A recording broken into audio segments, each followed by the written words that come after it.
পাত্রে নিয়ে নিই, টমেটো নিলাম। দেখেন অনেক সফট হয়েছে, কিন্তু আমাদের পাকিস্তানি পেশোয়ারি বিফ শুরু করা যাক তাহলে।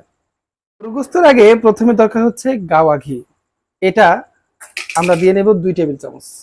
এই যে আছে ক্লোজ, এটা ভাই গাওয়া ঘি, এটা দিয়ে নিচ্ছি 2 টেবিল চামচ।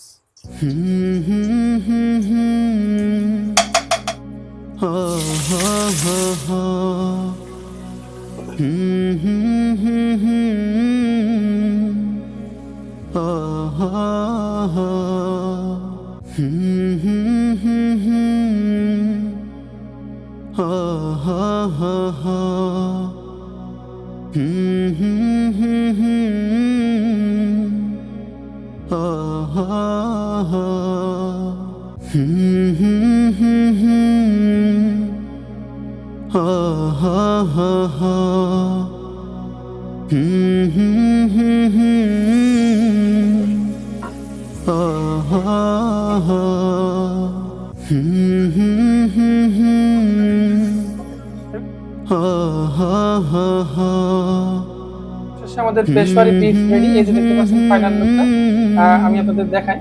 এই যে একদম ঝোলঝোল, এটা কিন্তু ঘিয়ের পানি। এই যে দেখতে পাচ্ছেন না, এই যে কিছু আমি একটা আলাদা পাত্রে নিয়ে নিই। টমেটো এই দেখেন অনেক সফট হয়েছে, কিন্তু আমরা যেরকম দেখছি একদম খুলে খুলে। পেশোয়ারি বিফ আমরা এখন টেস্ট করব।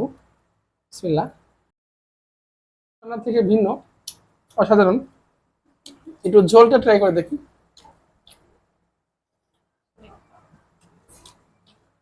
আলহামদুলিল্লাহ, এই টেস্টটাও ভালো। এখানে রসুনটা এটা কিন্তু আস্ত ছিল, এটা কিন্তু গলে গেছে। তো এই পেশোয়ারি গোস্তের জন্য কিন্তু আমরা প্রধান উপাদান যেটা ঘি ব্যবহার করছি, এটা আমাদের ইসলামিক পয়েন্টে পেয়ে যাবেন। আপনার ঐতিহ্যবাহী গাওয়া ঘি, এটা আপনারা চাইলে ইসলামিক পয়েন্ট থেকে নিতে পারেন। আর টেস্টটা কিন্তু অসাধারণ, যারা এখনো ট্রাই করেনি ট্রাই করতে পারেন। ভালোভাবে রান্না করতে পারলে কিন্তু জাস্ট অসাধারণ স্বাদ। আজকে এই পর্যন্ত। আসসালামু আলাইকুম ওয়া রাহমাতুল্লাহি ওয়া বারাকাতুহু।